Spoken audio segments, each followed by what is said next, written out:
A major update on MJF's salary with AEW as the fallout from AEW Double or Nothing continues.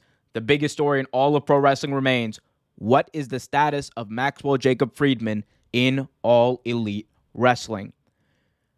First, let's start with PW Torch's Wade Keller, who reported that MJF's current deal with AEW is paying him, quote, hundreds of thousands of dollars.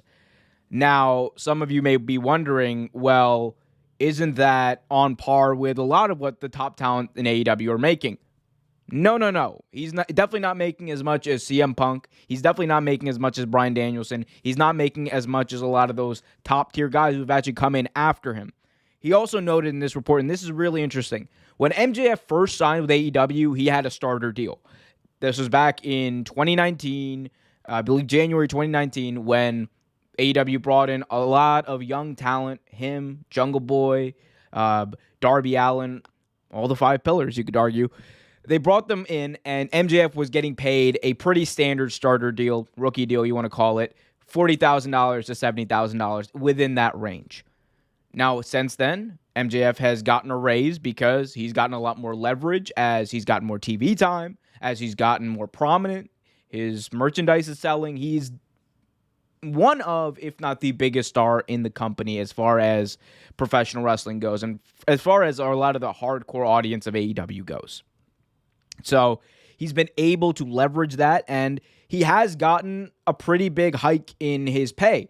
And the other big thing that Wade Keller noted in this report was that Maxwell Jacob Friedman has been the highest riser as far as going from a starter deal to making the money he's making now. There's no one else in the company who has done that and has really moved money that much as far as their deal goes.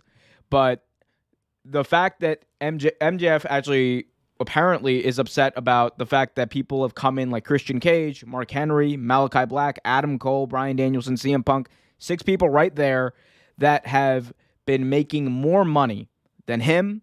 And this is Wade Keller's report, by the way. All of those people that I just mentioned apparently make MJF's contract look modest in comparison to theirs. So I understand why he would be upset given that.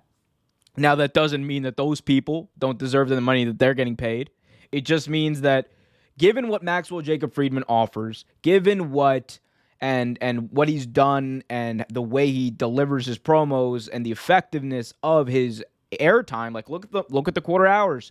MJF is one of those people. Anytime he's on television, you see an uptick or you see the numbers sustain themselves, and they rarely have ever gone down. So, given that, I understand why MJF is angry or maybe definitely has a chip on his shoulder about the fact that all these guys are coming in. And I'm still the one that is carrying a lot of these feuds. I'm still the one that's putting in the work, that has been putting in the work since day one.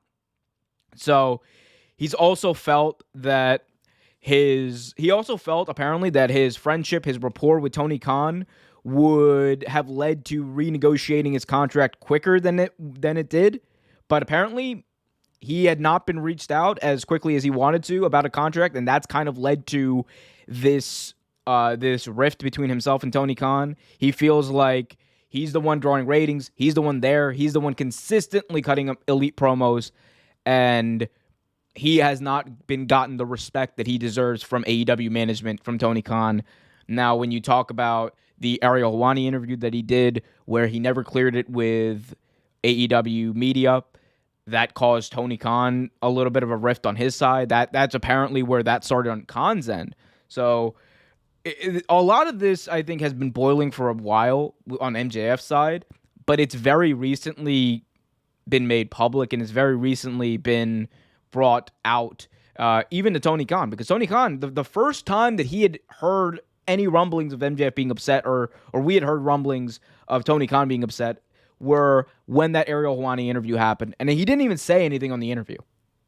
It was the fact that he did the interview with one of the biggest media outlets in pro wrestling and in combat sports without telling AEW management and without clearing it. So Tony Khan was obviously caught off guard by that.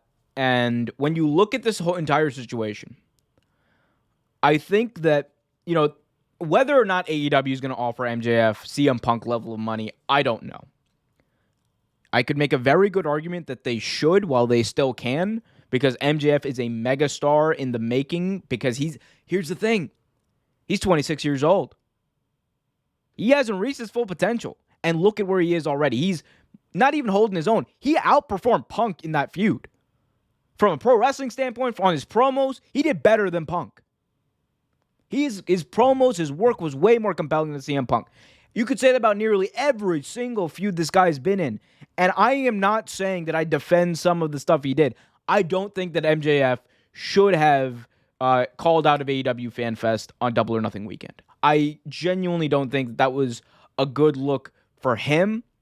I don't think that was a good look. Definitely not for the company, but definitely not for him. Because there were people who wanted to see him. There were people who paid to see him, and they unfortunately didn't get to. These are fans. Like, it's different when you're taking shots or you're sitting up against a company, right?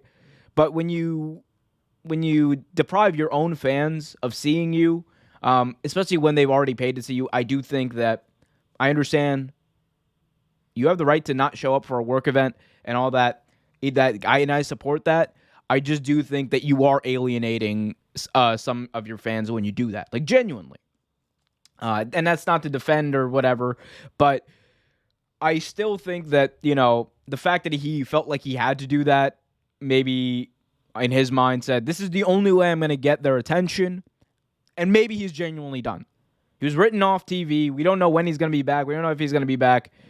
What we do know is he's got 18 months left on his contract. So unless AEW decides to release him, which I don't know how I feel about that if I'm AEW, because you know damn well the WWE is going to pick him up immediately. And they're going to want to make him feel important. And they're going to make him feel important. And they're going to pay him. They are going to pay Maxwell Jacob Friedman top dollar. I promise you that. So we'll see what happens. A lot to still break down, digest, and process as the situation evolves. Let me know what you guys think in the comment section below. Hit that like button, subscribe, and hit that notification bell so you get notified whenever a new video is released.